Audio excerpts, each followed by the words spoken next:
melihat pemandangan itu, sebagian yang lain berdoa, Allahumma kama lam tumakina minhum Allahumma.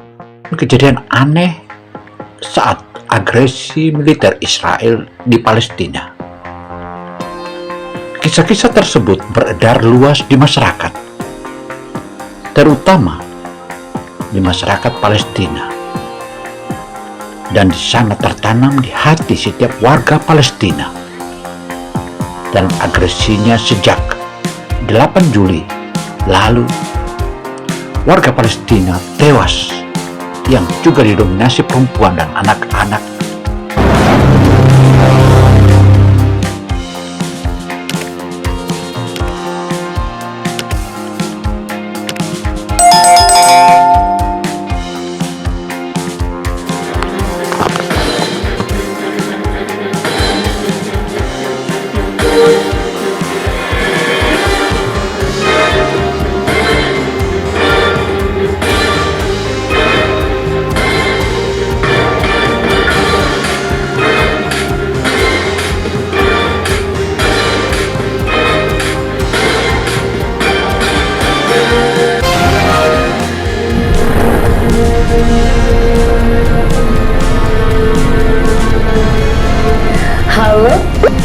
Sobat asisten politik berseragam putih di jalur Gaza.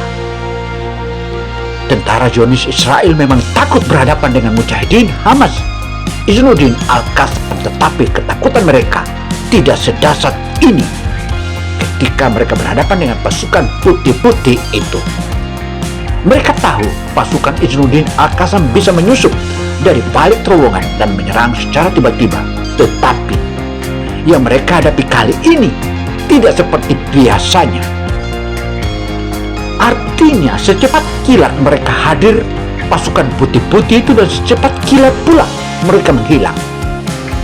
Dan bukannya menyamar dengan pakaian loreng atau gelap, pasukan ini justru memakai pakaian putih menyilaukan, mudah dilihat, dan bahkan sangat mencolok di tengah-tengah peperangan. Siapakah mereka? Papar sejumlah pihak, terutama para tentara Zionis Israel, termasuk pula tentara militan Palestina. Tentara Zionis Israel memang takut berhadapan dengan mujahidin Hamas Iznuddin Al-Qassam, tetapi ketakutan mereka tidak sedasar ini. Sekuat apapun pasukan Iznuddin Al-Qassam, jika mereka tertembak, mereka akan terluka, berdarah, roboh, dan gugur sebagai syuhada. Tetapi pasukan berjubah putih ini mereka seakan-akan tidak bisa dibunuh. Keberadaan pasukan lain berseragam putih di Gaza pernah muncul pada Januari 2009. Pasukan ini sangat membantu para pejuang Palestina dalam menghadapi tentara Zionis. Bahkan pasukan Israel pun mengakui adanya pasukan berseragam putih itu. Tepatnya di jalan Al-Karon didatangi sekelompok tentara Israel. Seluruh anggota keluarga diperintahkan untuk duduk di sebuah ruangan. Salah seorang lelaki di rumah itu diinterogasi oleh Zionis Israel mengenai ciri-ciri para pejuang Al-Qassam. Ketika saat diinterogasi sebagaimana ditulis sejumlah media, terutama Filistin Al-Aan, lelaki itu menjawab dengan jujur bahwa para pejuang Al-Qassam mengenakan baju hitam-hitam. Namun tentara Israel malah marah-marah dan memukul hingga pingsan lelaki itu. Selama 3 hari berturut-turut lelaki itu menjawab bahwa para pejuang Al-Qassam berseragam hitam. Akhirnya tentara itu pun naik pitam dan mengatakan dengan keras, "Wahai pembohong, mereka itu berseragam putih." Tentara Zionis Israel bukannya mendapat perlawanan dari para pejuang Al-Qassam yang berseragam hitam-hitam. Jadi ada pasukan lain yang berseragam putih-putih yang berhasil memukul mundur tentara Zionis Israel dan sekutunya. Kisah serupa ini juga disampaikan sejumlah pendudukan Palestina melalui situs milik Brigade Iznuddin Al-Qassam.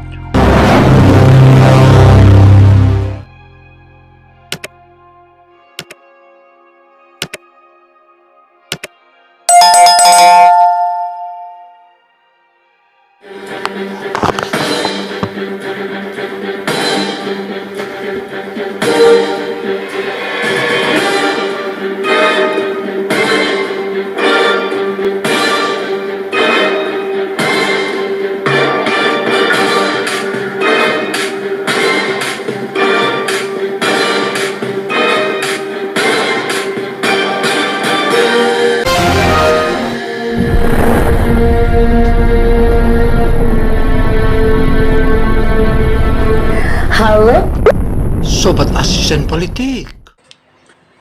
Bercerita, seorang pejuang telah menanam sebuah ranjau yang telah disiapkan untuk menyambut tentara Israel jika melalui jalan tersebut.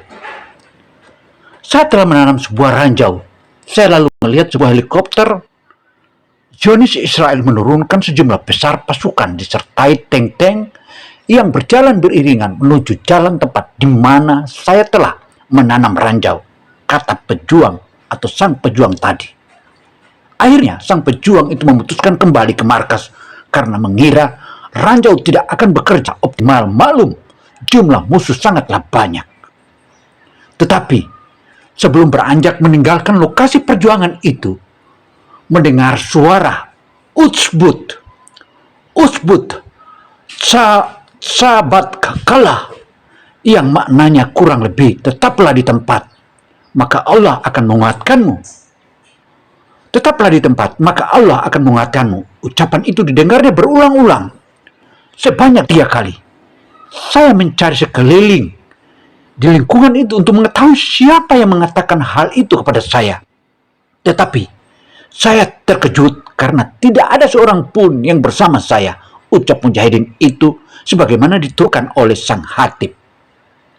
Akhirnya sang mujahidin memutuskan tetap berada di lokasi. Ketika tank melewati ranjau yang telah ditanam, terjadilah keajaiban. Ranjau itu meledak sangat dahsyat. Tank yang berada di dekatnya langsung hancur. Banyak serdadu Israel meninggal seketika. Sebagian dari mereka diangkut helikopter. Saya sendiri alhamdulillah dalam keadaan selamat, kata mujahidin itu lagi seperti yang disampaikan hatib Masjid Iznuddin Al-Qassam. Cerita-cerita ini juga yang hampir menyerupai kisah yang disampaikan seorang penulis Mesir, Hisham Hilali, dalam situs arisriun.com. Abu Mujahid, salah seorang pejuang yang melakukan ribat berjaga, mengatakan, ketika mengamati gerakan tank-tank di perbatasan kota, tidak ada seorang pun di sekitarnya, tapi saya mendengar suara orang bertasbih dan beristighfar. Saya berkali-kali coba memastikan asal suara itu, namun tak ada siapapun kecuali bebatuan dan pegunungan pasir itu. Dan yang ketiga, kesaksian tentara Israel. Cerita mengenai pasukan berseragam putih tak hanya diungkapkan para mujahidin Palestina atau warga Gaza saja. Beberapa orang tentara Israel pun mengatakan hal yang serupa. Situs Al-Qassam memberitahukan TV Channel 10 milik Israel menyiarkan seorang anggota pasukan yang ikut serta dalam pertempuran Gaza dan kembali dalam keadaan buta. Ketika saya berada di Gaza, seorang tentara berpakaian putih mendatangi saya dan menaburkan pasir di mata saya. Sejak itulah mata saya buta, kata tentara Israel tersebut. Di tempat lain ada serdadu Israel yang mengatakan pernah berhadapan dengan hantu. Dia tak tahu dari mana asalnya, kapan munculnya, dan kemana menghilangnya. Masih dari Channel 10, seorang tentara Israel juga menjelaskan, kami telah berhadapan dengan pasukan berbaju putih-putih dengan jenggot panjang. Kami tembak dengan senjata tetapi mereka tak mati-mati. Cerita inilah memang menggelitik banyak pemirsa. Mereka pun lalu bertanya kepada Channel 10, siapa sih sebenarnya mereka? Pasukan berseragam putih-putih itu. Tentu para pengelola stasiun televisi itu pun tidak mampu menjawabnya dan malah kebingungan. Dan yang keempat, sudah meledak ranjau tetap utuh. Ketika para pejuang Palestina dalam kondisi terjepit, hewan-hewan dalam alam pun tiba-tiba ikut membantu, bahkan menjelma menjadi sesuatu yang menakutkan. Sebuah kejadian aneh terjadi di Gaza Selatan, tepatnya di daerah Al-Maghraqah. Ketika itu para mujahidin sedang memasang ranjau.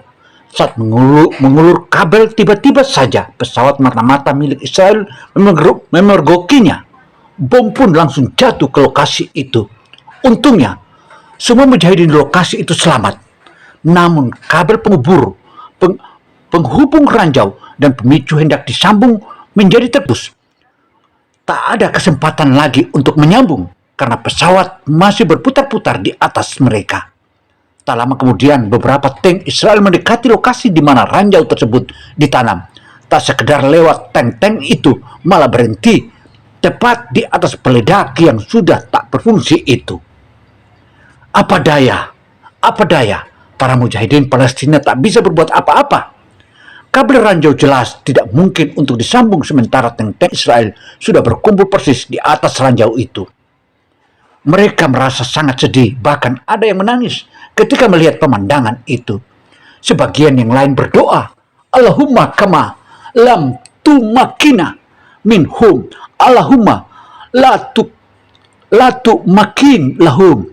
Yang maknanya, ya Allah, sebagaimana engkau tidak memberikan kesempatan kepada kami menghadap mereka, jadikanlah mereka itu jika memiliki kesempatan serupa. Tiba-tiba saja, saat fajar, terjadilah keajaiban. Terdengar ledakan dahsyat persis di lokasi ranjau-ranjau itu yang ditanam, yang tidak melengkapi. Padahal ranjau itu dalam kondisi tidak berfungsi karena kabel-kabel belum disambung. Ledakan itu pun membuat bala tentara Israel kocar-kacir, sebagian mati, tank-tank rusak. Yang selamat pun memilih pergi meninggalkan lokasi tersebut. Begitu tentara Israel pergi, para mujahidin segera mendekati lokasi ledakan. Sungguh aneh, ternyata semua ranjau itu mereka tanam masih utuh. Dan dari mana? Datangnya ledakan? Dari mana datangnya ledakan? Wallahu alam. Masih dari wilayah Al-Maghraqah. Saat pasukan Israel menembakkan artileri ke salah satu rumah, hingga rumah terbakar dan api menjalar ke rumah-rumah sebelah, para mujahidin dihinggapi rasa khawatir jika kobaran api makin tak terkendali. Salah seorang mujahidin lalu berdoa, wahai zat yang merubah api menjadi dingin dan tidak membahayakan untuk Ibrahim, padamkanlah api itu dengan kekuatanmu. Padamkanlah api itu dengan kekuatanmu. Doa sang mujahid. Maka tidak lebih dari 3 menit, api pun padam. Para mujahidin menangis terharu karena mereka merasa Allah Ta'ala telah memberi pertolongan dengan segera mengabulkan doanya. Dan yang kelima, keberadaan merpati dan anjing. Seorang mujahid Palestina menuturkan kisah aneh lain kepada situs Filistin Al-Aan saat bertugas di wilayah Jabal Al-Rais. Dia melihat seekor merpati terbang dengan suara melengking yang melintas sebelum rudal-rudal Israel berjatuhan di wilayah itu. Sejumlah mujahidin lainnya pun juga melihat merpati itu langsung menangkap adanya isyarat yang ingin disampaikan burung tersebut. Begitu merpati melintas, para mujahidin langsung berlindung di tempat persembunyiannya. Dugaan mereka benar. Beberapa saat kemudian bom-bom Israel datang menghujam wilayah tersebut. Tapi mujahidin selamat karena sudah berlindung di tengah persembunyian. Ada lagi keajaiban lain. Kali ini bukan mengenai merpati, tetapi keberadaan seekor anjing. Kisah ini juga pernah diberitakan situs Filistin Al-Aan. Suatu hari ketika sekumpulan mujahidin Al-Qassam melakukan ribat di front, pada tengah malam tiba-tiba muncul seekor anjing. Anjing itu adalah anjing militer Israel yang jenis Doberman.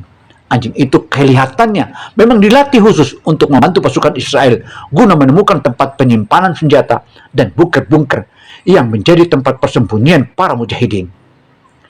Anjing besar itu mendekat dengan menampakkan sikap tidak bersahabat. Salah seorang mujahidin mendekati anjing itu dan berkata kepadanya, kami adalah para mujahidin di jalan Allah, dan kami diperintahkan untuk tetap berada di tempat ini.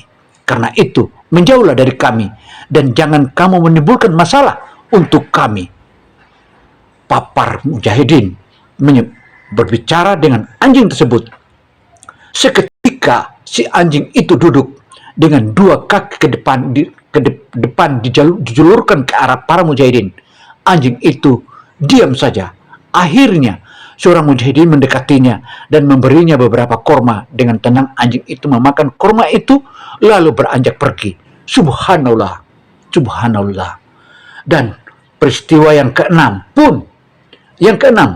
kabut putih ikut membantu para mujahidin. Allah bisa membantu orang-orang yang disayangi dengan berbagai cara. Bisa melalui merpati dan anjing seperti dikisahkan sebelumnya. Bahkan bisa juga dengan memanfaatkan badai, sebab Allah juga yang menciptakan badai. Kisah menarik ini disampaikan oleh Komandan Lapangan Al-Qassam di kamp pengungsian Nasirah. Langsung setelah usai sholat zuhur di Maghrib Al-Qassam. Saat itu sekelompok mujahidin yang melakukan ribat di Tal Ajul terkepung oleh tank-tank Israel dan pasukan khusus mereka. Dari atas pesawat, mata-mata terus mengawasi. Ketika posisi para mujahidin terjepit, kabut tebal tiba-tiba turun malam itu. Kabut itu telah menutupi pemandangan mata semua tentara Israel dan membantu pasukan mujahidin keluar dari kepungan.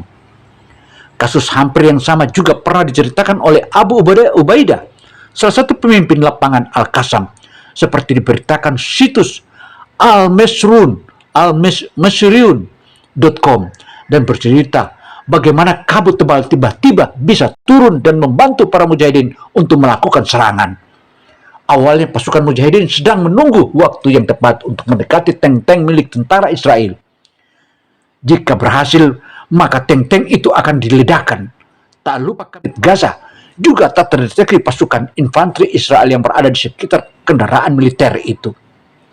Alhasil, 5 tentara Israel tewas di tempat dan puluhan lainnya luka-luka setelah ranjau-ranjau itu meledak. Dan yang ketujuh adalah selamat berkat Al-Quran. Cerita ini bermula ketika salah seorang pejuang Palestina menderita luka dan memasuki rumah sakit Al-Shifa. Dokter yang memeriksanya kaget dan mengetahui ada sepotong proyektil peluru bersarang di saku pejuang tersebut. Yang membuat dokter kaget adalah timah panas itu gagal menembus jantung sang pejuang karena terhalang oleh buku doa dan mushaf Al-Quran yang selalu berada di saku sang pejuang. Buku kumpulan doa itu memang berlubang. Mushaf Al-Quran tetap utuh, meski sebagian sampulnya rusak, namun proyektil itu sudah berantakan menjadi serpian-serpian di saku baju sang pejuang itu. Allahu Akbar, Allahu Akbar. Kisah tersebut bukanlah mengada-ngada, karena disaksikan sendiri oleh Dr. Hisham Al-Zakha dan pernah diceritakan kembali saat berlangsung festival Ikatan Dokter Yordan, sebagaimana ditulis dalam situs Al-Iwan Al-Muslimin. Dr. Hisham juga memperlihatkan bukti proyektil peluru mushaf Al-Quran serta buku kumpulan doa berjudul Hisnul Muslimin yang mampu menahan peluru tersebut. Abu Ahid, Imam Masjid An-Nur di Hayy Az-Sheikh Ridwan juga punya kisah menarik. Sebelumnya Israel telah menembaki 3 rudalnya ke masjid itu hingga tersisa kecuali hanya puing-puing bangunan. Tetapi mushaf Al-Quran tetap berada di tempatnya dan tidak tersentuh apapun. Ucapnya seraya tak henti-henti bertasbih. Kami melihat beberapa mushaf yang terbuka tepat di ayat-ayat yang mengabarkan kemenangan dan kesabaran seperti firman Allah, dan kami pasti akan menguji kamu dengan sedikit ketakutan, kelaparan, kekurangan harta, jiwa, dan buah-buahan, dan sampaikanlah kabar gembira kepada orang-orang yang sabar, yaitu orang-orang yang apabila ditimpa musibah mereka berkata, sesungguhnya kami milik Allah dan kepadanya lah kami kembali. Al-Baqarah ayat 155 dan 156. Jelas Abu Ahid. Dan yang ke-8, harumnya jasad para syuhada. Dalam sepekan terakhir ini kita melihat tayangan televisi mengenai penderitaan warga Palestina akibat kebiadaban tentara Zionis Israel. Sebagian besar menangisi anggota keluarganya yang wafat, tetapi itu sebenarnya tidak lama. Bahkan dalam tangisannya warga Israel selalu meneriakkan Allah Akbar, Allah Akbar. Mereka tak pernah putus asa dalam pertolongan Allah yang terharukan, yang mengharukan. Sering terdengar dialog ketika ada anggota keluarga atau tetangga yang wafat akibat serangan rudal dan roket Israel. Si A sudah menjadi syuhada. Siapa lagi yang hari ini dan esok akan menyusul menjadi syuhada? Ini menggambarkan betapa warga Palestina yang Muslim sangat percaya kepada Allah, kepada takdir Allah, kepada pertolongan Allah, serta kepada janji Allah yang akan menjadikan sebagian penghuni surga. Banyak kisah menarik yang inspiratif seputar para syuhada Palestina yang gugur saat menghadapi aksi barbar tentara Zionis Israel. Abdullah Sani, anggota Kesatuan Sniper Penembak Jitu Al-Qassam, menjadi sasaran rudal F-16 Israel saat berada di pos keamanan di Nasirat, Gaza. Jasad komandan lapangan Al-Qassam, bahkan pengawal khusus para tokoh Hamas ini, hilang setelah terkena rudal. Selama 2 hari, jasad itu terus dicari. Akhirnya ditemukan hanya serpihan kepala dan dagunya saja. Yang lain sudah hancur, tak tersisa. Serpihan-serpihan tubuh itu lalu dikumpulkan dan dibawa keluarganya ke rumah untuk dimakamkan. Sebelum dikebumikan sebagaimana dirilis situs SyriaAleppo.com, serpihan jasad tersebut sempat disemayamkan di salah satu kamar. Tak lama kemudian muncul bau harum misk dari kamar tempat di mana serpihan tubuh tadi disimpan. Keluarga Abdullah As-Sani terkejut lalu memberitahu orang-orang yang mengenal sang pejuang yang memiliki julukan Abu Hamzah itu. Puluhan orang lalu beramai-ramai mendatangi rumah itu. Mereka masih mencium bau harum yang berasal dari serpihan-serpihan tubuh yang diletakkan dalam kantong plastik. Bahkan menurut pihak keluarga, 20 hari setelah wafat pria yang tak suka menampakkan amalan-amalannya itu, bau harum itu kembali semerbak memenuhi ruangan yang sama. Kisah serupa terjadi pula pada jenazah Musa Hasan Abunar, mujahid Al-Qassam yang mati syahid akibat serangan udara Israel di Nasiria. Dr. Abdurrahman Al-Jamal menuliskan dalam Dr. Abdurrahman Al-Jamal, penulis yang bermukim di Gaza, ikut mencium bau harum dari sepotong kain yang terkena darah Musa Hasan Abunar. Meski kain telah dicuci berkali-kali, bau harum tetap saja semerbak. Ketua Partai Amal Mesir, Majni Ahmad Hussein, menyaksikan sendiri harumnya jenazah para syuhada seperti dilansir situs Al-Quds Al-Arabi saat masih berada di Gaza. Dia mengatakan, "Saya mengunjungi sebagian besar kota-kota dan desa. Saya ingin melihat bangunan-bangunan yang hancur karena serangan Israel. Percayalah, saya mencium bau harum para syuhada." Dan yang kesembilan, 2 pekan wafat darah tetap mengalir. Yasir Al-Ukasa sengaja pergi ke Gaza dalam rangka bergabung di Mesir, Dia meninggalkan Mesir setelah terbuka gerbang Rafah yang menghubungkan Mesir Gaza terbuka beberapa bulan lalu. Sebelumnya, pemuda yang gemar menghafal Al-Quran ini sempat mengikuti wisuda hufaz para hafal Al-Quran di Gaza dan bergabung dengan para mujahidin untuk memperoleh pelatihan militer. Sebelumnya masuk Gaza pada pertemuan akhir dengan salah seorang sahabat di Rafah, dia minta doa agar memperoleh kesahidan. Untung tak dapat ditolak, malang tak dapat diraih. Di bumi jihad Gaza, dia telah memperoleh apa yang dicita-citakannya. Yasir syahid dalam pertempuran dengan pasukan Israel di kamp pengungsian Jabaliyah. Karena kondisi medan yang tak memungkinkan, jasad Yasir baru bisa dievakuasi setelah 2 pekan. 2 pekan berada di medan perang pertempuran tersebut. Tapi anehnya, meski sudah 2 pekan meninggal, para pejuang ikut beserta melakukan evakuasi, menyaksikan darah segar pemuda berumur 21 tahun itu masih saja mengalir darah fisik. Tidak rusak tubuhnya, kondisinya mirip seperti orang yang sedang tertidur saja. Sebelumnya, syahid para pejuang pernah pernah menawarinya untuk menikah dengan gadis Palestina, namun Yasir menolak. Saya meninggalkan keluarga dan tanah air dikarenakan hal yang lebih besar dari itu, jawabnya. Para khatib sering menjadikan kisah nyata ini sebagai bahan khutbah Jumat mereka, sekedar untuk menunjukkan tanda-tanda keajaiban selama perang Gaza. Cerita ini bahkan pernah dimuat oleh Arab Times. 1000 lahir 3000 dalam invasi tentara Israel ke Gaza sejak tanggal 27 Desember 2008 hingga 17 Januari 2009, sekitar 22 hari hingga saat hari ini. Warga Gaza tewas, mayoritas perempuan dan anak-anak.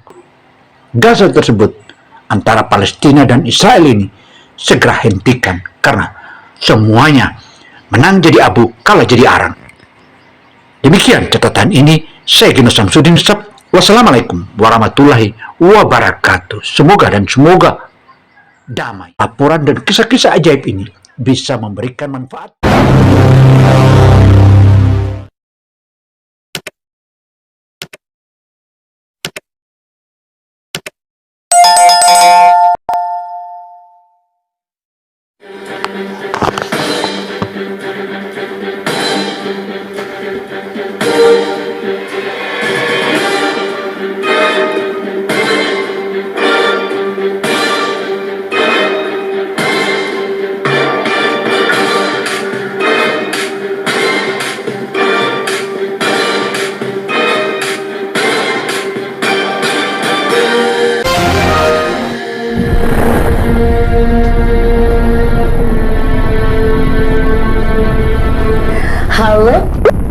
Sobat Asisten Politik.